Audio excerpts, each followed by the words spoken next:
Welcome to CL study. Today I will discuss about vector form of Coulomb's law.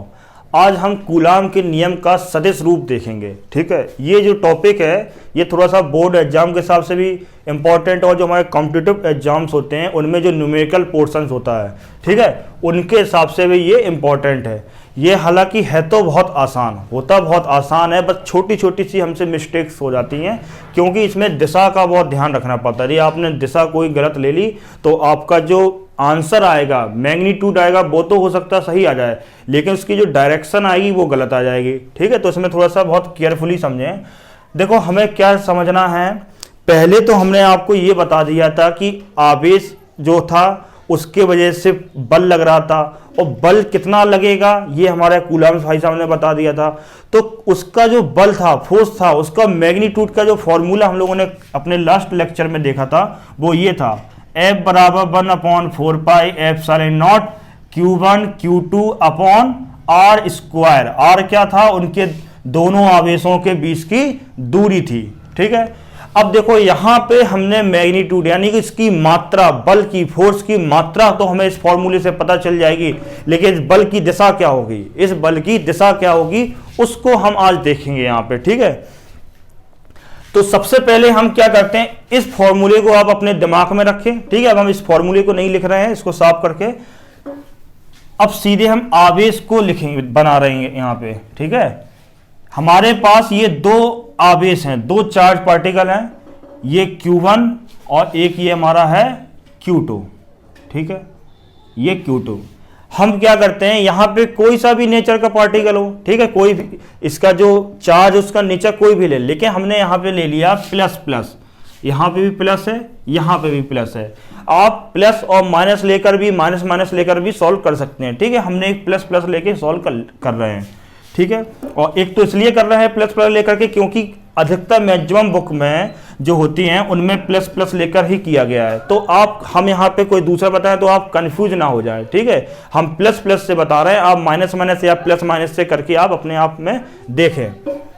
इन दोनों आवेशों के बीच की दूरी यहाँ पे R है।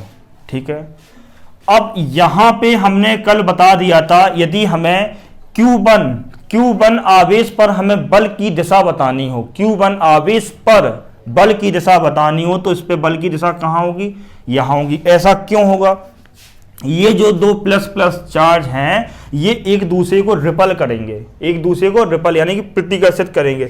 जब प्रतिकर्षित करेंगे तो ये एक दूसरे से दूर भागेंगे। अब यहां पे हम छोटी सी ट्रिक बता रहे हैं, इसको हमेशा दिमाग में रखना। यदि आप इसको दिमाग में रखेंगे तो कभी कोई गलती नहीं होगी। हमें क्या करना है, जिस आवेश पर हमें बल की दिशा बतानी होती है उसको हम मान लेते हैं मूवेबल है, यानी कि वो पार्टिकल आगे पीछे हो सकता है। अच्छा, और जिसके ड्यू टू चार्ज, ठीक है, जिसके द्वारा यहां पे बल लग रहा है वो कौन सा चार्ज है, Q2 है। ठीक है, Q2 के कारण ही Q1 पर बल लग रहा होगा। अच्छा, तो जिसके कारण बल लगता है उसको हमेशा रेस्ट में मानेंगे। ठीक है, तो यहां पे रेस्ट में भी कौन सा है, Q2, क्योंकि हमें Q1 पर निकालना है। बात समझ में आ रही, तो Q2 यहां पे रेस्ट में। अच्छा, ये जब रेस्ट में है तो ये एक दूसरे को प्रतिकर्षित करेंगे, तो जब हम Q1 को इसके पास में ले आएंगे तो Q1 दूर भागेगा कि Q2 नहीं भागेगा क्योंकि हमने Q2 को रेस्ट में मान के चल रहे हैं। ठीक है, हमने रेस्ट में लिया तो Q1 कहां भागेगा, इस तरफ भागेगा। जब Q1 इस डायरेक्शन में आगे की ओर भागेगा तो इस पे बल की दिशा कहां होगी, इस तरफ। बात समझ में आई, तो इस पे Q1 पे आवेश की बल की दिशा क्या होगी, इस दिशा में होगी। ठीक है, अब हमें क्या करना है, इस बल का जो F बल है इसका हमें नामकरण करना है, यानी इसका हमें नाम देना है इसको। तो हमने अपने लास्ट लेक्चर में बता दिया था बहुत अच्छे से कि जिस पर निकालना होता है उसको कौन सा आवेश है, ये Q1 है, तो 1 को पहले लिख देते हैं, और जिसके द्वारा लगता है बल वो 2 है तो यहाँ पे 2 बाद में। ठीक है, अब हम देखते हैं, अब हमें निकालना है Q2 आवेश पर। तो अब जो प्रोसेस हमने इसके लिए अप्लाई की है सेम वही प्रोसेस इसके लिए भी हमें अप्लाई करना पड़ेगी। अब हमें क्या करना है, हमें Q2 पर निकालना है हमें बल। तो Q2 पे बल निकालने के लिए हम क्या मानेंगे कि Q1 जो आवेश है वो हमारा रेस्ट में है। Q1 आवेश हमारा कैसा है, रेस्ट में। जब ये रेस्ट में हो जाएगा तो गतिमान कौन हो सकता है, Q2 हो सकता है। अच्छा, Q1 यहां रेस्ट में है Q2 को हम यहां से यहां पास में ले आएंगे, तो Q2 कहां भागेगा, Q2 भागेगा इस डायरेक्शन में। क्यों? क्योंकि ये दोनों धन धन है, ये एक दूसरे को प्रतिकर्षित करेंगे, तो इसलिए Q2 इससे दूर भागेगा, और ये नहीं भाग सकता। क्यों? क्योंकि हमने इसको रेस्ट में ले लिया, तो ये इस डायरेक्शन में भागेगा। तो ये इसकी दिशा ये है, तो इस पे बल किस दिशा में लग रहा होगा, इस पे बल लग रहा होगा इस दिशा में। तो यहां पे हो गया बल की दिशा ये हो गई। अच्छा, हमें इस बल का नाम देना, इस बल को हमें इसका नामकरण करना है। तो इसका नामकरण करने के लिए क्या करेंगे, जिस पर निकालना हो उस पे उसको पहले लिख देते हैं, यानी कि 2 पर निकालना है, 2 को पहले लिखा। किसकी वजह से निकालना है, 1 की वजह से, तो 1 को हमने बाद में लिखा। तो इस तरीके से ये इसके नामकरण हो गए। ठीक है, ये हमने F12 और F21 के नाम भी बता दिए कैसे रखना है, और इसकी दिशा इस तरफ ही क्यों लेंगे ये भी हमने बता दिया। अब बात आती है, जैसे हमने ये दिशा तो बता दी, ठीक है, हमें इसका नामकरण लिख दिया, इस दिशा बता दी, लेकिन हमें पता है ना ये दिशा की इस दिशा में होगा। यदि आपको बोर्ड में यदि कोई तुमसे बोल दे बोर्ड में एग्जाम टाइम या वैसे ही तुम्हें F का फॉर्मूला क्या होता है, F1/4 epsilon not Q1 Q2 upon R square. ठीक है, इसका तुमने Q1 पर बताना है, तो तुमने Q1 पर बताने के लिए F12 हो जाएगा फोर्स कम। ठीक है, अच्छा, अब तुमने इसका नाम तो दे दिया F12, लेकिन तुमसे ये पूछा जाए कि इसकी दिशा क्या है, दिशा तो बताओ, तो दिशा तुम कहोगे इस तरफ लग रही, तो ये कॉपी किताब थोड़ा समझे कि इस तरफ उस तरफ क्या होता है। तो हमें इसका एक परफेक्ट नाम देना पड़ेगा कि किस दिशा में उसकी दिशा। जैसे हमारे पास यहाँ एक्स अक्ष है, इस दिशा में वाई अक्ष है, तो यदि हमने ये दिशा लेनी है तो हम क्या बोल देते हैं, एक्स वेक्टर, या हमें एकांक सदिश के रूप में लिखना होता है तो एक्स कैप लिख देते हैं। बात समझ में आई? तो बात वही है कि हमें कुछ ना कुछ नाम देना पड़ेगा, ऐसे नहीं कि इस दिशा में उस दिशा में।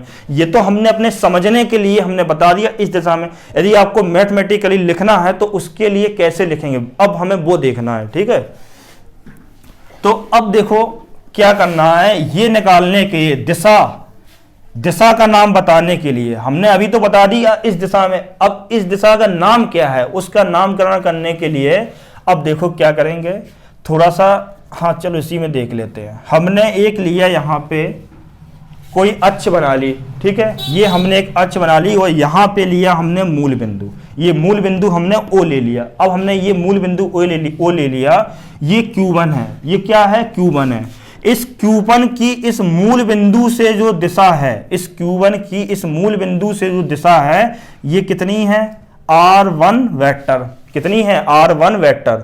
बात हम क्या रहे हैं, हम दिशा का नाम बता रहे हैं कि किस दिशा में लगेगा बल। ठीक है, अभी तुमने ऐसा बता दिया, ऐसे से क्या होगा, हमें नाम बताना है उसका परफेक्ट। ठीक है, ये हो गया R1 वेक्टर, क्योंकि यहां जो Q1 आवेश रखा है, ये कौन सा आवेश है, Q2 आवेश है। ठीक है, ये Q2 आवेश है, तो यहां से ये इस दिशा में जाएगा, ये जाएगा एरो इस दिशा में। ठीक है, तो ये किस वेक्टर का नाम क्या हो जाएगा, R2 वेक्टर। बात समझ में आ रही, ये हो जाएगा R2 वेक्टर। अच्छा, यहां पे जो दूरी है दोनों के आवेशों के बीच की वो कितनी है, R है। ये तो दूरी है, लेकिन होता क्या है, जब विस्थापन होता है, जब विस्थापन लोगे तो वहां पे मैग्नीट्यूड के साथ साथ डायरेक्शन भी लेनी पड़ेगी हमें। बात समझ में आई? तो ये दूरी R है। अब ये R कैसी है, ये इस दिशा में R है कि इस दिशा में R है कि पीछे की तरफ R है। अब तुमसे बोल दिया जाए कि हमारा घर फलाने के घर से 2 किलोमीटर दूर है, तो 2 किलोमीटर दूर है तो हमें दिशा भी तो बतानी पड़ेगी कि नॉर्थ में कि साउथ में कि ईस्ट में, तो हमें बस वही दिशा बतानी कि 2 किलोमीटर तो पता चल गया। अब हमें R तो पता चल गया R है, लेकिन R किस दिशा में है, एक आवेश दूसरे आवेश से R दूरी पर है, लेकिन किस दिशा में R दूरी पर है, बस वही सब हमें देखना है यहाँ पे। ठीक है, तो अब हमें इसकी जो दूरी है इसकी हमें दिशा, इसका नामकरण करना है दिशा का। ठीक है, तो यदि हम R1 वेक्टर यहां से यहां चले और R2 वेक्टर यहां से यहां चले। अच्छा, फर्स्ट ईयर में आपने जो एक चैप्टर होता है, फर्स्ट ईयर में जो पार्ट 1 होता है, इसमें फर्स्ट या सेकंड चैप्टर होता है वेक्टर एनालिसिस। वेक्टर एनालिसिस में आपने ये अच्छे से खूब पढ़ा होगा। यदि हमें यहां से O बिंदु ले लिया, इसको हमने मान लिया A बिंदु, इसको मान लिया हमने B बिंदु। ठीक है, अब हमें O से E जाएंगे तो हम यहाँ पे क्या लिखेंगे, R1 वेक्टर। अब हमें इस दूसरे पथ से चलना, दूसरे दिशा रास्ते से चलना, तो दूसरे रास्ते से कैसे चलेंगे, R2 और प्लस ये वाली दिशा, तो R2 प्लस कौन वाली दिशा, ये वाली दिशा। अब हमने ये वाली दिशा तो बताई, इसका नाम क्या है, इसका नामकरण क्या है, तो इसका जो नाम है वो यहां पे होगा R2 से R1 चल रहे हैं तो क्या हो जाएगा R2 vector minus R1 vector. तो क्या हो जाएगा R2 vector minus R1 vector, ये हो जाएगा। इसको देखो यहां पे समझने वाली बात है, कुछ बुक में R2 vector minus R1 vector को बोला जाता है R21 वेक्टर, ठीक है। इसको क्या बोला जाएगा R1 vector minus R2 vector, इसको बोला जाता है R12 वेक्टर। देखो यहां पे समझो, R2 माइनस R1 वेक्टर को बोला जाता है R21 और R1 माइनस R2 को बोला जाता है देखो ये हमने थोड़ा सा, हाँ सही है, ठीक है, इसको बोला जाएगा R21। अच्छा अब देखो यहां पे कुछ किताबें हैं उनमें इस तरीके से लिखा है, और जो कुछ किताबें हैं उनमें जो 10-15% बुक हैं उनमें इसका उल्टा है, जस्ट अपोजिट। उसमें क्या लिखा है, इसको क्या बोला जाता है, उसमें इसको बोला जाएगा R12 वेक्टर और इसको बोला जाएगा R21 वेक्टर, यानी कि किसी किसी बुक में उल्टा है। तो हमें थोड़ा सा देखना है ये दोनों में क्या अंतर है। कभी ऐसा लगने लगता है कि इसमें गलत लिखा है उसमें गलत लिखा है, बस ये किसी बुक में लिखने का तरीका है, लेकिन होगा ये इंपॉर्टेंट क्या है, ये होगा। अभी हम बताएंगे क्या, थोड़ा सा और क्लियर हो जाएगा। देखो आगे देखो, हमें यहां पे क्या है, इस दिशा में जब चलेंगे, यहां से ऐसे जब चलेंगे तो इसको क्या बोलेंगे R2 माइनस R1 वेक्टर। इसकी दिशा क्या है, इसकी दिशा है ये इधर की ओर, ठीक है। अभी हम R को हटा देते हैं, R का कोई मतलब नहीं है यहाँ पे। अच्छा अब हमें कहां से कहां चलना है, अब हमें चलना है Q1 से Q2 की ओर। तो Q1 से Q2 की ओर चलेंगे तो यहां से ये, तो यहां पे क्या बोला जाएगा R1 वेक्टर माइनस R2। बात समझ में आ रही कि नहीं आ रही, यहां पे ये बोला जाए। इसकी दिशा कहां, इसकी दिशा ये है। अच्छा अभी हमने क्या बोला था कि R2 माइनस R1 को हम लोग क्या बोलेंगे, हम लोग तो यही बोलेंगे R2 vector minus R1 vector को हम क्या बोलेंगे यहाँ पे R21 वेक्टर। यहाँ पे हम इसको ये बोलेंगे, और किसी बुक में कुछ भी बोला जाता हो हमें उससे मतलब नहीं है, ठीक है। यहाँ पे हम क्या बोल रहे हैं R2 माइनस R1 वेक्टर को हम बोल रहेंगे R21 वेक्टर। अच्छा अब क्या करना है, अब यहाँ पे F हमें निकालना है Q1 आवेश पर बल। किस पे निकालना है, Q1 आवेश पर निकालना। तो Q1 आवेश पर बल निकालने के लिए क्या नाम दिया हमने इसको, F12 बराबर फॉर्मूला क्या होता है 1/4 pi epsilon Q1 Q2 upon R square, ये फॉर्मूला होता है। बस हमें यहाँ पे क्या बतानी, हमें यहाँ पे दिशा बताएं। दिशा क्या हो जाएगी, दिशा ये वाली दिशा है, ठीक है। F12 कहां लग रहा है, इस दिशा में लग रहा हो। इस दिशा का नाम क्या है, इस दिशा का नाम ये है, ठीक है। R21 माइनस R1 वेक्टर, ये इसमें क्या है, वेक्टर लगाने का मतलब क्या होता है, वेक्टर जब होता है तो उसका मतलब होता है इसमें मैग्नीट्यूड भी है और डायरेक्शन भी है। तो हमें अभी मैग्नीट्यूड से मतलब नहीं है, हमें किससे मतलब है, हमें सिर्फ और सिर्फ डायरेक्शन से मतलब है। जब डायरेक्शन की बात होती है तो वहां पे हम क्या लगाते हैं, कैप लगाते हैं। क्या लगाते हैं, कैप लगाते हैं। यानी कि हमें इसको क्या बोला जाता है, कैप को यूनिट वेक्टर बोला जाता है, यानी कि हिंदी में एकांक सदिश। जब हमें सिर्फ दिशा अकेली बतानी हो, हमें जब सिर्फ दिशा अकेली बतानी हो तो यहां पे क्या बोलेंगे, सिर्फ एकांक सदिश को ही लेंगे हम, ठीक है। और इसमें क्या होता है, मैग्नीट्यूड भी होता है और डायरेक्शन भी होता है। तो हमें मैग्नीट्यूड से क्या मतलब, मैग्नीट्यूड क्यों लेंगे, मैग्नीट्यूड तो यहां पे ये आ चुका ना, हमें सिर्फ क्या लेनी है, हमें इसकी डायरेक्शन लेनी। तो यहां पे क्या आ जाएगा, यहां पे आ जाएगा R21 कैप, ठीक है, R21 कैप लेंगे। अच्छा यदि हमें R21 कैप को नहीं लिखना है तो हम दूसरे शब्दों में कैसे लिख सकते हैं, दूसरे तरीके से क्या लिखेंगे, R2 माइनस R1 होता है तो लिखेंगे फिर R2 cap minus R1 cap, ठीक है। तो इसको नहीं लिखकर हम सीधा क्या लिख देंगे, हम सीधा लिख देंगे R21 कैप। बात समझ में आई कि नहीं आई। इसमें एक चीज बस सीधे से याद रखना, यदि कभी कभी कोई सीधा फॉर्मूला आ जाए तुमसे चेक करने के लिए बोले कि ये दिशा सही है कि नहीं है, तो यहां पे देखो यदि हमें 1 पर निकालना है तो F12 है, F12 यानी कि 1 पहले है 2 बाद में, और इसमें क्या हो रहा है, इसमें 2 पहले है 1 बाद में, 1 बाद में, यानी कि इसका यहां पे उल्टा हो रहा है, इसका यहां से उल्टा है। बात समझ में आई? बस ऐसे दिमाग में रखें। अच्छा, जैसे अभी हमने ये बताया है ऐसे ही हम इस पे भी 1 निकाल सकते हैं, तो ऐसे ही इस पे भी 1 निकालेंगे, क्या हो जाएगा, F21 वेक्टर बराबर 1/4 pi epsilon not Q1 Q2 upon R square, और यहां पे क्या हो जाएगा, R12 कैप। बात समझ में आ रही कि नहीं आ रही? अच्छा, अपने लास्ट लेक्चर में हमने कल ये बताया था कि दोनों आवेशों पर, या इस आवेश पर या इस आवेश पर लगने वाला बल की मात्रा समान होती है, यानी कि दोनों आवेशों पर बल तो समान लगता है परंतु दिशाएं अलग अलग यानी कि विपरीत होती हैं। तो बात वही आई, यदि हमें दिशा नहीं लें तो इसका जो मान आया वो और इसका जो मान आया ये दोनों बराबर हैं, बस अंतर क्या है, इन दिशाओं का है। तो हम ऐसे भी लिख सकते हैं, क्या लिख सकते हैं, R12 कैप बराबर माइनस R21 कैप। बात समझ में आ रही? R12 कैप बराबर माइनस R21 कैप, यानी कि इसकी दिशा इसके अपोजिट है तो हम माइनस लगा देंगे यहाँ पे। बात समझ में आ रही? तो ये हमारा क्या हो गया, वेक्टर फॉर्म हो गई किसकी, कूलम्ब्स लॉ की। अब हमें जल्दी से क्या देखना, हमें देखना है superposition of charges. Superposition of charges का मतलब समझ में आ रहा है, अनेक आवेशों के मध्य किसी एक आवेश पर बल, यानी कि हमें अध्यारोपण का सिद्धांत देखना है। अध्यारोपण क्या सब मतलब है? अध्यारोपण का मतलब होता है जैसे हमारे पास कई सारे मान हों तो कई सारे मानों से मिलकर कोई एक मान बने तो वहां पे अध्यारोपण सिद्धांत अप्लाई होने लगता है। बात समझ में आ रही? नहीं आई होगी तो अभी यहां पे समझ में आने लगेगी। अभी देखो, हमने फर्स्ट लेक्चर में बताया था कि किन्हीं बल लगने के लिए, बल को ज्ञात करने के लिए कम से कम हमें 2 वस्तुओं की जरूरत होती है। अच्छा, ऐसा नहीं है कि बहुत सारी वस्तुएं हों तो उनके बीच में बल नहीं लग सकता, उनके बीच में भी लग सकता है, लेकिन कम से कम 2 होनी चाहिए।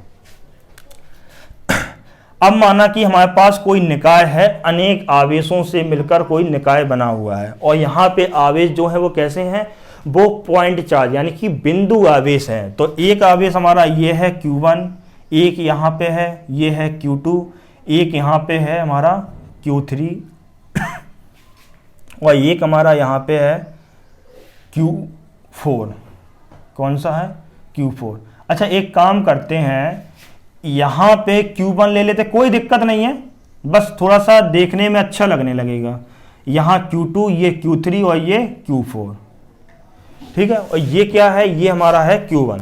अच्छा, हमें क्या करना है, अब ये आवेश कैसे भी हो सकते हैं, किसी भी तरीके से हो सकते हैं, दोनों पास हो या एक लाइन में हो, कैसे भी, लेकिन यहाँ पे हमें सुपर पोजिशन ऑफ चार्जेस देखना है। तो उसका जो फिगर बनाएंगे वो साफ सुथरा बने।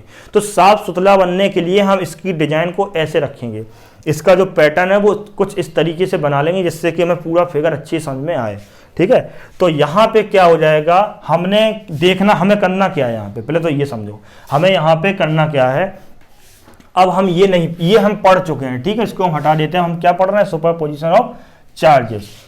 अच्छा, अब देखो यहाँ पे क्या है, हमारे पास बहुत सारे चार्जेस से बहुत सारे चार्ज है, माना कि 1 2 3 4 डॉट डॉट डॉट, यहाँ पे QN और ले लो, यहाँ पे चार्ज और ले लिया, इसका नाम है QN, ठीक है। बहुत सारे आवेशों से मिलकर कोई एक निकाय हमारा बना है। तो हमें क्या करना है, हमें सभी आवेशों में से कोई किसी एक आवेश पर अन्य सभी आवेशों के कारण लगने वाला कुल बल, बात समझ में आ रही, किसी एक आवेश पर, हम सभी पर एक साथ नहीं निकाल सकते, हमें डिसाइड करना होगा, कोई भी एक आवेश ले लो पहले, ठीक है। तो हमने डिसाइड क्या किया, हमने डिसाइड कर लिया, हमने Q1 ले लिया। तो हम कोई दूसरे भी ले सकते हो, बस हमें फिगर अच्छा बने इसलिए हमने इस तरीके से पैटर्न बना दिया है। बात समझ में आ रही? अच्छा, किसी एक आवेश पर बल अन्य सभी आवेशों के द्वारा लगने वाला बल, किसी एक आवेश पर लगने वाला कुल बल अलग अलग आवेशों के द्वारा लगने वाले बलों का बीजगणितीय योग के बराबर होता है। नई बात समझ में आई? हमारे पास जैसे हमारे पास ये पिंड है, ठीक है। यहाँ पे समझो एक पेंड है हमारे पास, ये मार्कर, यहाँ पे हम इस दिशा में हम 2 न्यूटन बल से खींचें, ठीक है। यदि हम यहीं पर यहाँ इसी पे फिर मार्कर से हम क्या करें, फिर दूसरा एक और कोई आदमी आ जाए, वो इस पर 4 न्यूटन का बल इसी दिशा में लगाए, अच्छा। फिर एक कोई तीसरा कोई आ जाए, वो यहाँ पे 1 न्यूटन का बल लगाए इस दिशा में, अच्छा। फिर तुमसे बोल दें यदि तीनों लोग एक साथ आ जाएं उस पर इसी दिशा में वही बल लगाएं, कितना बताया था, 2 3 1, अच्छा। पहले वाले ने 2 लगाए, फिर 3 लगाए, फिर 1 लगाए, ठीक है। तो तीनों एक साथ आके इस पे बल लगाएंगे उतना ही इतना, तो क्या तीनों के बल उसमें जुड़ जाएंगे, कितना हो जाएगा, 2 + 3 + 1, तो ये क्या टोटल यानी कि कुल उसका योग के बराबर हो जाएगा, इतना कितना 6 हो जाएगा। सेम प्रोसेस ऐसे इसमें भी है, इस पे एक के द्वारा लगने वाला बल, ये दूसरे के द्वारा लगने वाला बल, तीसरे के द्वारा लगने वाला बल, और जब एक साथ लगेंगे पूरा निकाय तो एक साथ ही है, तो इसके द्वारा कुल लगने वाला बल उनके अलग अलग लगने वाले बलों के योग के बराबर होता है। ये यहाँ पे हमको करना है। बात समझ में आई? आज का वीडियो ज़्यादा लंबा ना हो, हम पूरा कोशिश कर रहे हैं, लेकिन बहुत डीप में समझाना पड़ता है, आसान भाषा में थोड़ा सा, इसलिए वीडियो लंबी हो जाती है, ठीक है। अब देखो यहाँ पे हमने थोड़ा सा चित्र छोटा बना दे रहा है, यहाँ पे थोड़ा सा स्पेस मिल जाए, ये यहाँ पे बना देते हैं। ये लिया Q1, ये है Q2, ये है Q3, और ये कर दिया हमने Qn कर दिया, ठीक है। अब देखो हमें बल किस पे निकालना है, बल निकालना है हमें इस पे, ठीक है। बल हमें Q1 पर निकालना है। तो अच्छा, जिस पर हमें बल निकालना होता है, अभी अभी हमने बताया था, जिस पर निकालना होता है उसको हम मूवेबल मानते हैं, और जिसके द्वारा बल लगता है वो सभी हमेशा रेस्ट पे ही रहते हैं। तो बल किन किन के द्वारा लगेगा, Q2 के द्वारा बल लगेगा, Q3 के द्वारा भी बल लगेगा, Qn के द्वारा भी बल लगेगा। इसका मतलब ये तीनों रेस्ट में रहेंगे। तो गतिमान कौन हो सकता है, गतिमान हो सकता है ये। बात समझ में आ रही? तो यदि हम मान ले सभी पे, यदि कोई निकाय है उस पर, तो सभी पे आवेश तो बराबर ही होगा, तो इन पे सभी पे आवेश कैसे हैं, समान प्रकृति के हैं, ठीक है। तो इस पे जो बल लगेगा उसकी दिशा क्या, ये तो रेस्ट में है तो ये ऐसे दूर भागेगा ना, तो इसकी दिशा यहां से कैसी, इस तरफ होगी, इस दिशा में, इसका नाम हो गया F। अच्छा, इसकी जो दिशा है इसके लिए कहाँ हो जाएगा, ये हो जाएगा, ये इस दिशा में, ये भी F, और इसके लिए ये यहाँ पे बन जाएगा, ये ऐसा, ये भी F। दिखाई दे रहा कि नहीं दिखाई दे रहा? हाँ, दिखाई दे रहा है, सही, ठीक है। अच्छा, अब देखो यहाँ पे तीनों बलों के मान एक तो हो नहीं सकते, नाम उनके एक जैसे तो हो नहीं सकते, हो सकता है एक जैसे हों, लेकिन पहले से क्यों मान ले एक जैसे, हम उनको अलग अलग मान की चलेंगे। यदि बराबर होंगे, यदि किसी न्यूमेरिकल में उनके मान बराबर दे दिए जाएंगे तो हम उनके बराबर पुट कर देंगे, यदि बराबर नहीं दिए जाए तो तब क्या करेंगे। इसलिए हम पहले से ही इनको अलग अलग मान के चल रहे हैं, क्योंकि इन पे आवेश की मात्रा भी तो अलग अलग है, इस पे कुछ है, इस पे कुछ है, इस पे Qn है। बात समझ में आ रही? तो इनके नामकरण कैसे होंगे अभी अभी हमने बताया था। बल किस पे लग रहा है, बल Q1 पर लग रहा है। Q1 पर कितने बल लग रहे हैं, Q1 पर इस समय 3 बल लग रहे हैं, हमने सिर्फ 3 को ही लिया यहाँ पे, ठीक है। अभी कितने लग रहे हैं, मात्र 3 लग रहे हैं, तो 3 Q1 पर लग रहे हैं, तो जिस पर लगते हैं उसको पहले लिख देते हैं बन बन, ये बन, सभी में बन बन हो गया, ठीक है। अच्छा, अब ये किसके द्वारा लग रहे हैं, जिसके द्वारा लगते हैं उसको बाद में लिखते हैं। तो इस पे क्या है 2, ये हो गया 2, इस पे क्या है 3, ये हो गया 3, इस पे क्या है n, यहाँ पे n। तो इस तरीके से इन बलों के मान होगा, ये हो गया F1, ये वेक्टर लगा दो सभी पे, ठीक है। अच्छा, अब हमें बल निकालना किस पे है, बल निकालना है F1 पर। तो यहाँ पर हमें टोटल करना पड़ेगा, जैसे अभी हमने इस पे क्या किया था, एक लगा रहा था 2 न्यूटन से, दूसरा लगा रहा था 3 न्यूटन से, और तीसरा लगा रहा था 1 न्यूटन से, तो हमने सभी को जोड़ दिया था। अच्छा, तो सभी को जोड़ देंगे तो यहाँ पे F बराबर क्या हो जाएगा, F12 vector plus F13 vector F1n vector, ठीक है। अच्छा, लेकिन हमें इसका भी तो नाम देना पड़ेगा। इसका नाम क्या देना पड़ेगा, हमें ये बताना है ना किस पे निकाल रहे हैं। तो हम किस पे निकाल रहे हैं, बन पे निकाल रहे हैं, तो इसलिए हम इसका नाम दे देंगे 1 और ये वेक्टर, क्योंकि सभी दिशा लिए ना तो इसका भी हमें दिशा में ही सबका आंसर आएगा। इसकी दिशा में आंसर आएगा, इसका दिशा में आंसर आएगा, इसका दिशा में, तो सबको जब जोड़ोगे तो इसका भी जो टोटल आंसर आएगा मैग्नीट्यूड के साथ में डायरेक्शन भी होगी। बात समझ में आई? तो इस तरीके से ये क्या कहलाएगा? Superposition of charges. ठीक है, तो इनके हम मान रख देंगे और टोटल इसका फॉर्मूला हमसे हम निकाल लेंगे। तो आज के लिए इतना ही। अच्छा एक बात समझें, और यदि ये समझ में आ रहा है, यदि आपको लगता है कि न्यूमेरिकल कराएं, जैसे ये वाला क्वेश्चन है, ये आपको यदि न्यूमेरिकल कराएंगे तो और अच्छे समझ में आएगा। ठीक है, यदि आप चाहते हैं न्यूमेरिकल कराएं, ठीक है, तो हमें कमेंट में बताएं कि सर हमें इसका न्यूमेरिकल बताएं, तो हम फिर आपको एक न्यूमेरिकल भी करवा देंगे। ठीक है, आज के लिए बस इतना ही। यदि पसंद आ रहा हो तो शेयर करें और चैनल को सब्सक्राइब कर लें, जिससे कि पता चलता रहे कि नेक्स्ट वीडियो कब आने वाला है, कि कब अपलोड हो गया, तुरंत आपको पता चल जाएगा। ठीक है, और जब वीडियो पसंद आए तभी उसको लाइक करें। ठीक है।